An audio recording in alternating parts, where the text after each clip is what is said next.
Welcome back to Today's Health. Today we're talking about the construction project underway at McLaren Port Huron. Joining me now is Director of the Foundation, Lynn Griffor. Lynn, thank you for joining us today. Thanks for having me. Now, first off, can you describe the role of the foundation in supporting McLaren Port Huron?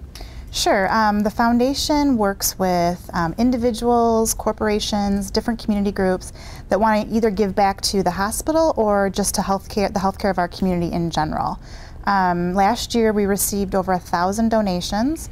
Many of those come from people that were treated here or their families that feel grateful to a nurse that took care of them or to their physician, and they range from $2 to $500,000. We also receive lots of what we call in-kind donations, so things like blankets for our VA hospital. We had someone give us some gaming systems for the pediatric area. So we really have an opportunity to work with people that just feel grateful and want to support the hospital. When we do receive contributions in, then we work with departments within the hospital to see what we can help fund that they may be in need of. So for example, we just helped purchase 2 warmers for our mother-baby unit to kind of replace some that were getting a little bit outdated, and we had a joke around the office for a little while that we're keeping the babies warm, which feels really good. And donors really love it when they can see exactly what it is that the funds are going for. And so one of the fun things about working for a hospital foundation is I can walk around the buildings and point to what we've been able to do. So. Now then, I know the foundation is in the middle of a $5 million campaign called Rising to New Heights. Mm-hmm. Can you describe how the proceeds from this will benefit our patients in our community?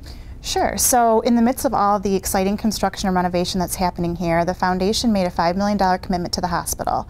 And those funds are really going towards what I would consider the extras in the construction project.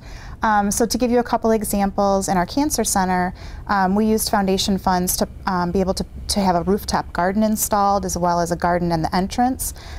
We helped purchase heated massage chairs for patients as they're going through chemotherapy. We were able to do some upgraded artwork throughout the facility with foundation dollars. So it's things that help just make the patient experience a little bit better. They expect they're going to get impeccable care, and they will, but we want to do the things that make their experience a little special. The other thing that we've been able to do during this campaign is establish some funds that directly help our patients. So for example, we have what's called the Survivorship Fund now. We started it when the Cancer Center opened, so that patients that are receiving treatment for cancer, if they are having a hard time financially because of that, we can help them out. So we do things like help pay for transportation to and from treatment. We've purchased gas cards or grocery cards for patients. We even actually have helped make mortgages whole because people get behind in their mortgage payments if they're not working. So we try to take all of the stress that's not related to getting better off the table for them.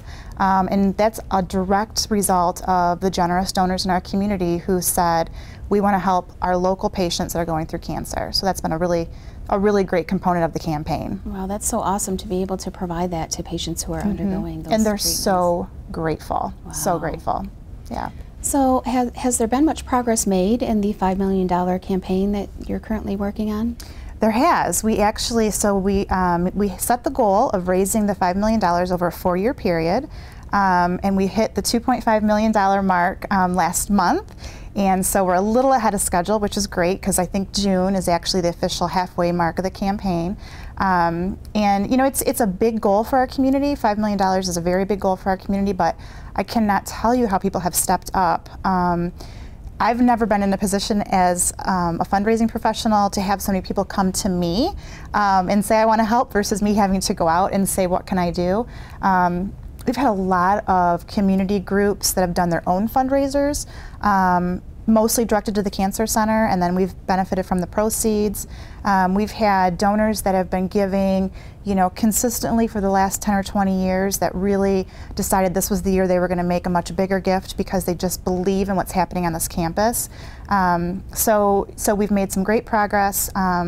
We still have 2.5 million more to go, so we're not going to slow down at all. But as you've been talking about with the other guests, when you hear about what's happening on this campus, it's hard to believe that we won't be able to meet our goal. Very exciting time right now. So can you tell us a little bit more about some of the different components of the campaign and what opportunities are there for different members of the community to become involved? Sure. So to become involved with the campaign is to become involved with the foundation. And first I would say we have a lot of volunteer opportunities. We have a number of events that happen in the community that we can always use volunteers for, so that's a really great way to get involved. We have committees for things like our golf outing, our Festival of Trees, that we're always looking for help. We do quite a bit of inviting the community in to tour the facility. So if anyone's interested in doing that, the foundation would be the place to start.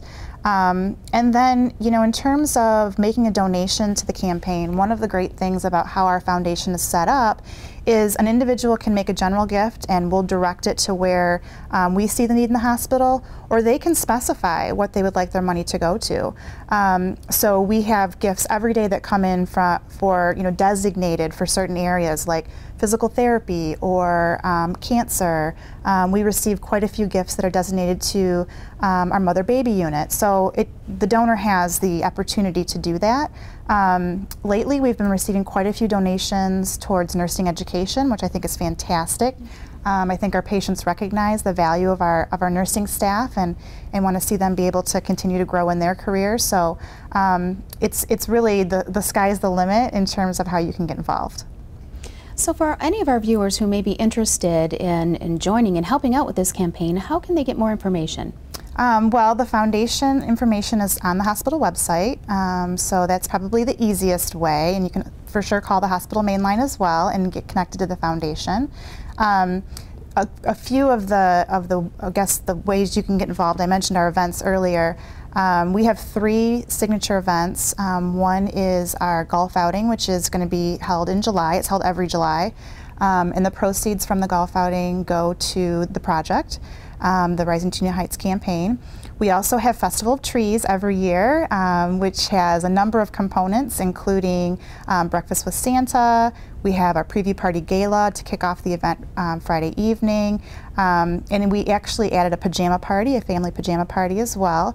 So again, those proceeds do go towards our Rising to New Heights campaign and is a great way for people to get involved. And then we have what's called our signature cocktail contest, Cocktails for a Cause, and is supporting our cancer program. Lynn, this has been great information. Thank you for joining us today. Thank you very much for having me. And thank you for watching. If you have any questions, you can always get more information by visiting our website. As always, tune in next time to Today's Health. Today's Health is brought to you by McLaren Port Huron.